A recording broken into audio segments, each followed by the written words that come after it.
मेरे प्यारे दोस्तों, सबसे पहले तो मैं आपसे कुछ क्वेश्चंस पूछना चाहूंगा जिसका आंसर आपको खुद को ही देना है। First, why do you want to be rich and what does being rich mean to you? ये क्वेश्चंस बहुत ही इंपॉर्टेंट हैं और हम में से ज्यादातर लोग इन्हें इग्नोर कर देते हैं। बट अपनी इन्वेस्टिंग जर्नी स्टार्ट करने से पहले हमें खुद को इसका आंसर देना जरूरी है, नहीं तो हम अननेसेसरी और अनरियलिस्टिक रिटर्न की एक्सपेक्टेशन के चक्कर में इन्वेस्ट करते रहेंगे और हम अपने गोल से भटक जाएंगे। ग्रीड और फियर हमें अननेसेसरी एक्शन लेने के लिए ड्राइव करते रहेंगे। बीइंग रिच का मतलब हर किसी के लिए अलग हो सकता है। जैसे एक रिक्शे वाले के लिए इसका मतलब अच्छा खाना, डिसेंट हेल्थ केयर फैसिलिटी, सर के ऊपर एक छत जिसके नीचे वह अपने फैमिली के साथ सुकून से रह सके। एक मिडिल क्लास पर्सन के लिए buying a new car, excellent education for his kid, vacation, etcetera and etcetera. किसी के लिए इसका मतलब हो सकता है इतनी फाइनेंशियल फ्रीडम अचीव कर पाना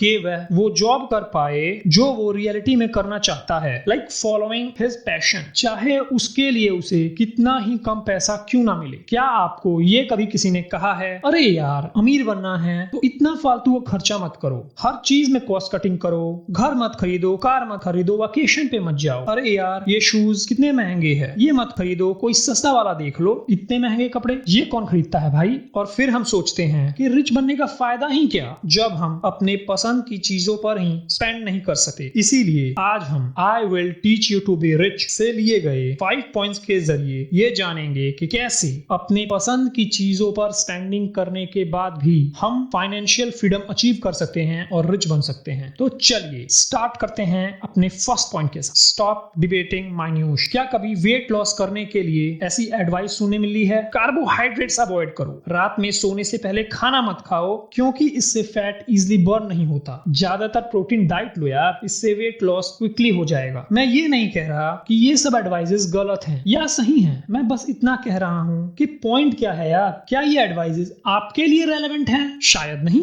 शायद हाँ। तो ये एडवाइजेस रेलेवेंट हैं एथलीट्स के लिए, स्पोर्ट्स पर्सन के लिए, पर क्या ये एडवाइजेस उस इंसान के लिए रेलेवेंट है जिसका वेट 120 या 150 केजीज है? क्या ऐसा व्यक्ति 20 से 25 दिन के अंदर एथलेटिक बॉडी अचीव कर सकता है? 25 दिनों में ऐसा कर पाना बहुत मुश्किल है। हमें किसी भी गोल को अचीव करने के लिए स्टेप बाय स्टेप चलना पड़ता है। पहले पहली सीढ़ी, फिर दूसरी सीढ़ी, फिर तीसरी सीढ़ी, और उसके बाद ही हम अपने गोल को अचीव कर पाते हैं। हम डायरेक्टली फर्स्ट स्टेप से फाइनल स्टेप पर छलांग नहीं मार सकते, हमें एक प्रोसेस को फॉलो करना पड़ता है। पॉइंट ये है कि हम छोटी छोटी बातों को डिस्कस करने में बहुत सारा टाइम वेस्ट कर देते हैं और सिर्फ बातें ही करते रह जाते हैं, और कभी कभी वो फर्स्ट स्टेप जो हमारे गोल के लिए मोस्ट इंपॉर्टेंट चीज है उसे ही नहीं ले पाते। पर अगर आपको वेट लॉस करना है तो इन 99% केसेस आपको सिर्फ 2 बातें पता होनी चाहिए, जो कि आई एम श्योर आपको पता भी हैं, eat less and exercise more. Simple, बाकी सब चीजें बाद में आती हैं, या यूं कहूं तो वह सब चीजें प्रोफेशनल्स और एथलीट के लिए इंपॉर्टेंट होती हैं। इन्वेस्टिंग एंड पर्सनल फाइनेंस भी वेट लॉस की तरह ही होता है। हम ये कभी नहीं समझ पाते कि इन्वेस्टिंग के लिए हमें एक्सपर्ट होने की कोई जरूरत नहीं है, बल्कि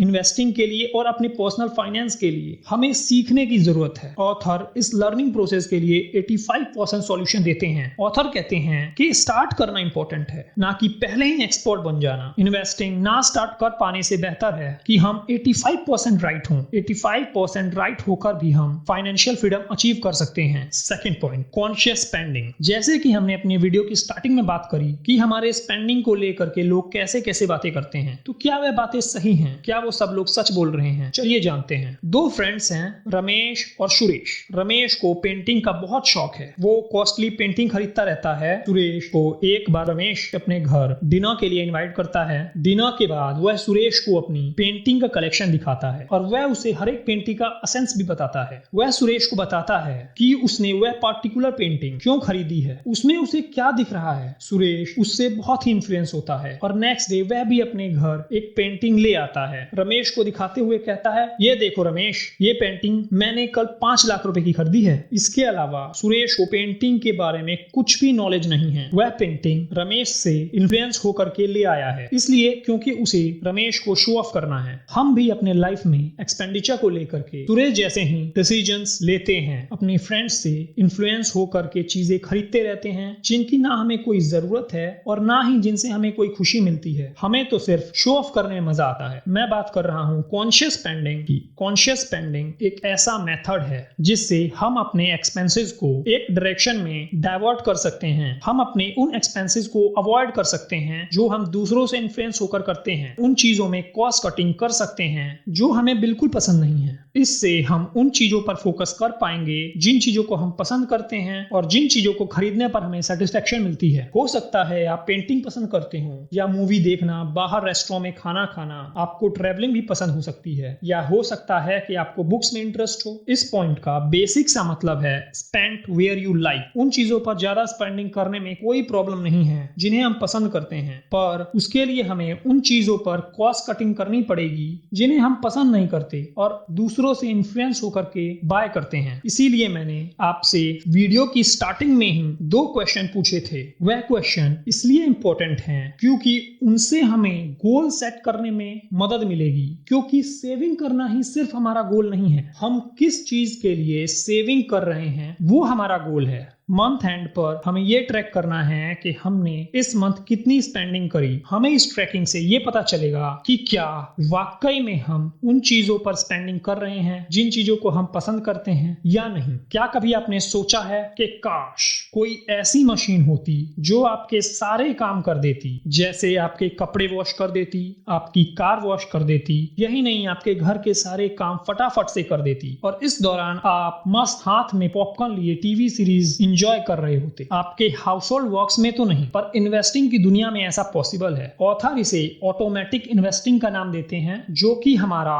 थर्ड पॉइंट है। ऑथर कहते हैं कि हम ऑटोमेटिक इन्वेस्टिंग के जरिए अपने फाइनेंसेस को मैनेज कर सकते हैं। इस मेथड से आपके फाइनेंसेस बाय डिफॉल्ट मैनेज हो जाएंगे। सबसे पहले तो हमें एक ऐसा ऑटोमेटेड सिस्टम क्रिएट करना होगा जो हमारे पैसों को वहां ड्राइव कर सके जहां उन्हें जाना चाहिए। चलिए इस सिस्टम को समझते हैं। ऑथर 4 कैटेगरीज में हमारे फाइनेंसेस को डिवाइड करते हैं। First, fixed cost; second, investment; third, saving goals; fourth, guilt free spendings. Fixed cost में हमारी डेली यूटिलिटीज आती हैं, जैसे रेंट, डेब्ट, लोन एक्सेट्रा, जिसमें हमें अपनी अर्निंग का 50% रखना है। इन्वेस्टमेंट, हम एसआईपी के जरिए इन्वेस्टमेंट कर सकते हैं। किस कंपनी में कितना पैसा डालना है ये डिसाइड करने के बाद हम अपना 10% एसआईपी की तरफ डायरेक्ट कर सकते हैं। Third, saving goals. हमारे पैसों को सेविंग करने के पीछे कुछ रीजंस होते हैं, जैसे vacations, house down payment, cash for unexpected expenses. इन सब एक्सपेंसेस के लिए हमें अपनी अर्निंग का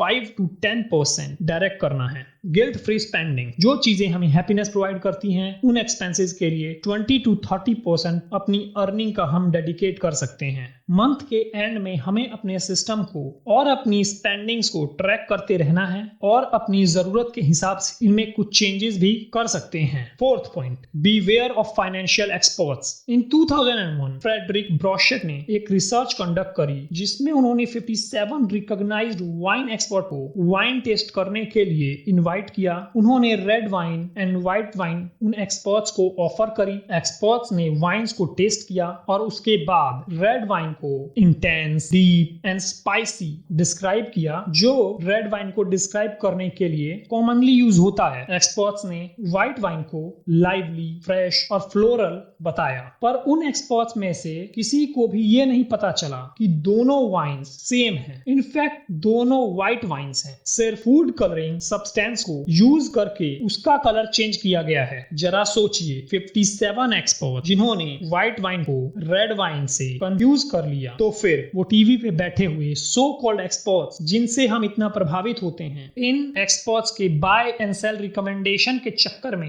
हम अपना 90% वेल्थ 90 डेज के अंदर गवा बैठते हैं। ऐसा इसलिए होता है क्योंकि हम इन्वेस्टिंग को लाइटली लेते हैं और समझते हैं ये बहुत ही टफ है और इसे सीखने की कोशिश ही नहीं करते। अगर हम इन्वेस्टिंग सीख लें तो हम स्टॉक के फंडामेंटल एनालिसिस के बाद ही किसी भी स्टॉक में इन्वेस्ट करेंगे और इन फ्यूचर मार्केट से अच्छा वेल्थ क्रिएट कर पाएंगे। पर इन्वेस्टिंग सीखने के लिए आपको कहीं भी जाने की जरूरत नहीं है। हम आपके लिए इन्वेस्टिंग से रिलेटेड रेगुलर वीडियोस लाते रहेंगे, तो आप हमें सब्सक्राइब कर सकते हैं। Fifth point, investing isn't only for the riches. जब हमारे पास कम पैसे होते हैं तो हम कहते हैं, अरे यार मेरे पास तो पैसे ही नहीं है, मैं इन्वेस्टिंग कैसे करूं, इतने कम पैसों में इन्वेस्टिंग कैसे हो पाएगी। फिर जब हमारे पास पैसे आ जाते हैं तो फिर हम कहते हैं यार इतना सारा पैसा मैं कैसे इन्वेस्ट करूं, मुझे तो इन्वेस्टिंग ही नहीं आती। इतना सारा पैसा इन्वेस्ट करूंगा तो क्या मैं अपना कैपिटल ही नहीं गवा दूंगा। बेसिकली हम अपने आप को एक्सक्यूजेस दे रहे हैं। अगर आप दिन के 50 रुपए भी बचा पाए तो एक मंथ में आपके पास 1500 रुपए होंगे।